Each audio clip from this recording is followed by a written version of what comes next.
Hi everyone, have fun English grammar में आपका स्वागत है। आज हम पढ़ने जा रहे हैं इंग्लिश को, हिंदी के वर्ड्स को इंग्लिश में कैसे लिखें। अगर किसी का नाम है, कोई एड्रेस है, तो उसे हम कैसे लिख सकते हैं। लेकिन इसको लिखने के लिए हमें जो बेसिक चीज़ें हैं, जैसे हमें इंग्लिश लिखने के लिए सबसे पहले लेटर, अल्फ़ाबेट्स, वोवेल्स और कॉन्सोनेंट के बारे में जानकारी होनी चाहिए। उसी तरीके से अगर हमें हिंदी को इंग्लिश में लिखना है तो उसकी भी एक बेसिक चीज़ें हैं, जैसे उसमें स्वर और व्यंजन है, उसके बारे में जानकारी लेना। तो हम आज उसी के बारे में जानकारी, क्योंकि ये भी हमारे लाइफ का ही हिस्सा है। और बहुत बच्चों के नाम हो या किसी का भी नाम हो, एड्रेस हो, तो हमें लिखना पड़ जाता है। कभी इंग्लिश में जो है इन सब की ज़रूरत पड़ जाती है, कभी हमें कुछ और चीज़ें भी लिखने में, चाहे एड्रेस हो या कुछ हम वर्क ही कर रहे हैं, तो हिंदी ना लिख के हमने इंग्लिश में ही हमने ऐसे लेटर वगैरह कुछ भी लिख दिया। तो एक होता है कि इंग्लिश ग्रामर के तरीके से लिखना, एक होता है नॉर्मली हम इंग्लिश में ही लिखते हैं। तो उसको लिखने के लिए हमें इसकी ज़रूरत पड़ती है। देखते हैं आज। स्वर यानी कि हिंदी में जो स्वर होता है वो अ से लेके अ तक होता है, जिसे हम इंग्लिश में वोवेल्स कहते हैं, ठीक है। और व्यंजन यानी ये क से लेके ग तक होता है, जिसे हम इंग्लिश में कॉन्सोनेंट कहते हैं। अब हमें ये देखना है कि अगर हमें इसे इंग्लिश में जैसे लिखना है किसी का नाम, अगर उसका नाम कमल है तो हिंदी में हम क म और ल लगा देंगे, कमल। लेकिन इंग्लिश में अगर हम इसको लिखेंगे तो क जो है कैसे लिखेंगे, तो के ए क हो जाता है, और म के लिए एम ए म होता है, तो क म, और ल के लिए एल होता है, कमल। तो इसको लिखने के लिए हमें इसके बारे में जो है कि क को क्या बोलते हैं, ख को क्या बोलते हैं, इसकी जानकारी रहनी ज़रूरी है। तो आइए इसको सीखते हैं। क यानी के ए को हम क बोलते हैं। ख यानी के एच ए को ख बोलते हैं। ग जी ए को ग बोलते हैं। घ यानी जी एच ए को घ बोलते हैं। ड यानी कि एन ए को न बोलते हैं। यानी च यानी सी एच ए को च बोलते हैं। छ सी डबल एच ए को छ बोलते हैं। जे ए को ज बोलते हैं। झ जे एच ए को झ बोलते हैं। फिर न एन ए को न बोलते हैं। ट टी ए को ट बोलते हैं। ठ टी एच ए को ठ बोलते हैं। ड यानी डी ए ड होता है। ढ यानी डी एच ए ढ है हमारा। न एन ए को न बोलते हैं। त टी ए को तो बोलते हैं। थ टी एच ए को थ बोलते हैं। द डी ए को द बोलते हैं। ध यानी डी एच ए ध। न यानी एन ए को न बोलते हैं।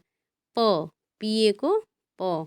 फ यानी पी एच ए को फ, और इसको एफ से भी कभी कभी यूज़ किया जाता है, ठीक है। चाहे आप पी एच ए फ बोलो या फिर एफ लगा के भी फ कह सकते हैं। ब बी ए को ब बोलते हैं। भ यानी बी एच ए भ। म एम ए म। य यानी वाई और ए को य बोलते हैं। र आर ए को र। ल एल ए को ल। व यानी वी ए को व। अब वी और ब और व में अंतर है। ब यानी बी ए और व यानी वी ए। श एस एच ए को श, और श से षटकोण वाले को भी सी एच ए श बोलते हैं। स एस ए को स। ह यानी एच ए को ह। और ये है क्षत्रिय यानी के एस एच ए, ठीक है। त्र टी आर ए को त्र बोलते हैं। ज्ञ यानी जी वाई ए को ज्ञ, और श्री को S H R A Shri. चलिए आगे देखते हैं। इसी तरीके से अब देखिए, अभी हमने कॉन्सोनेंट यानी कि व्यंजन को जाना, अब हम स्वर को जानेंगे। जैसे अ से लेके अ तक होता है। अब हिंदी में जो स्वर अ है उसको हम ए से व्यक्त करते हैं जब भी हम कुछ लिखते हैं, तो ठीक है। इंग्लिश में बड़े आ को डबल ए से शो करते हैं, छोटी ई को आई से, बड़ी ई को डबल ई से, ऊ को यू से, बड़े ऊ को डबल ओ से, री यानी री से ऋषि, उसको आर आई से, ए यानी ई, और बड़े ए की मात्रा यानी ए ई या ए आई या ए ई होता है, ठीक है। ओ यानी ओ से, बड़े ओ को ए यू से, और अंग को ए एन से, और अह को ए एच को ए एच से, ठीक है। अभी तो देखिए सिंबल हमने इधर दिया हुआ है कि जैसे छोटी की मात्रा किधर से होगी, बड़ी की मात्रा कैसे होगी, छोटा ऊ कैसे लिखेंगे, बड़ा ऊ, इन सब के बारे में नेक्स्ट जो है हमारा वो बताया गया कि अगर क जमा अ है तो उसको हम क बोलते हैं, ठीक है। लेकिन लिखा क्या जाएगा, सिर्फ क। अगर हम क जमा अ का डंडा दे देते हैं तो ये हो जाता है का, ठीक है। उसके बाद क पे अगर छोटी ई की मात्रा है तो की, फिर बड़ी ऊ की मात्रा है तो कु, छोटे ऊ की मात्रा भी कु। क में जमा री से ऋषि को री कहा जाता है तो क्या हो जाएगा क्री। क जमा छोटे की मात्रा के, क जमा बड़े की मात्रा के, क जमा ओ की मात्रा को, क जमा बड़े ओ की मात्रा क जमा अंग की मात्रा कंग, क जमा, अब वो विसर्ग होता है जो दो बिंदी है उसे विसर्ग कहते हैं, लेकिन आवाज़ ह की निकलती है, जैसे क जमा ह कह, ठीक है। आगे देखते हैं। अब यह है बिना मात्रा वाले शब्द, जैसे क जमा ल क्या बन जाएगा हमारा कल। अब क के लिए क्या था के ए, तो के ए हो गया, और ल। अब आप कहोगे एल में क्यों नहीं जो है ए है, क्योंकि ल में भी तो अ है, एल ए ल। लेकिन जब लास्ट का वर्ड होता है तो हम तभी लिखेंगे, यहाँ पे ए डालेंगे जब हमारा ल पे आ का डंडा होगा, ठीक है। अगर हमारा आ का डंडा नहीं है तो हम नहीं लिखेंगे। क्लियर। चलो आगे, च जमा ल क्या हो जाता हमारा चल। अब च के लिए क्या था सी एच ए च, और ल के लिए एल, जो मैंने आपको बताया अगर आ का डंडा नहीं है तो हमें यहाँ पे नहीं डालना है। फिर है ज जमा ल यानी जल, ठीक है। तो ज कैसे लिखेंगे जे ए और एल, जल। उसके बाद है छ जमा ल छल, यानी कि सी एच ए को छ बोलते हैं, और ल के लिए अल यानी छल। थ जमा ल थल, यानी थ टी एच ए थ, और ल के लिए एल हो गया थल। फिर है प जमा ल यानी पल, तो प कैसे लिखेंगे पी ए प, और ल यानी एल पल। फ जमा ल फल, पी एच ए फ, और ल यानी एल फल। ब जमा ल क्या होगा बल, यानी बी ए एल बल। न जमा ल नल, तो न कैसे लिखेंगे याद है ना, एन ए हो गया हमारा न, और फिर एल लगा देंगे तो नल। ह जमा ल हल, यानी ह कैसे लिखेंगे एच ए ह, और ल के लिए एल हल। इसी तरह तीसरे में देखिए 3 शब्द हैं, ठीक है, 3 अक्षर हैं, जैसे न जमा म जमा क क्या हो गया नमक। तो न के लिए क्या है एन ए, म के लिए क्या है एम ए, और क है इकलौता, इसलिए क्योंकि यहाँ पे अ का डंडा नहीं है इसलिए हम ए नहीं डालेंगे, सिर्फ के डाल देंगे, ठीक है। तो हो जाएगा नमक। उसी तरीके से आगे देखते हैं क जमा म जमा ल क्या बन गया कमल। तो क कैसे लिखेंगे के ए म एम ए, और उसके बाद ल के लिए एल कमल। इसी तरीके से सारा आपने देखा। फिर इसी में देखिए स जमा र जमा ल सरल, तो स कैसे लिखेंगे एस ए, और र के लिए आर ए, फिर एल क्या बन गया सरल। मगर म जमा ग जमा र क्या हो गया मगर, तो म कैसे लिखते हैं एम ए, क के लिए जी ए, और आर के लिए आर। आर में ए हम नहीं लगाएंगे लास्ट में, इसलिए क्योंकि इसमें आ का डंडा नहीं है। अगर इसमें होता तो हम डालते, लेकिन नहीं है तो हम सिर्फ आर लगाएंगे।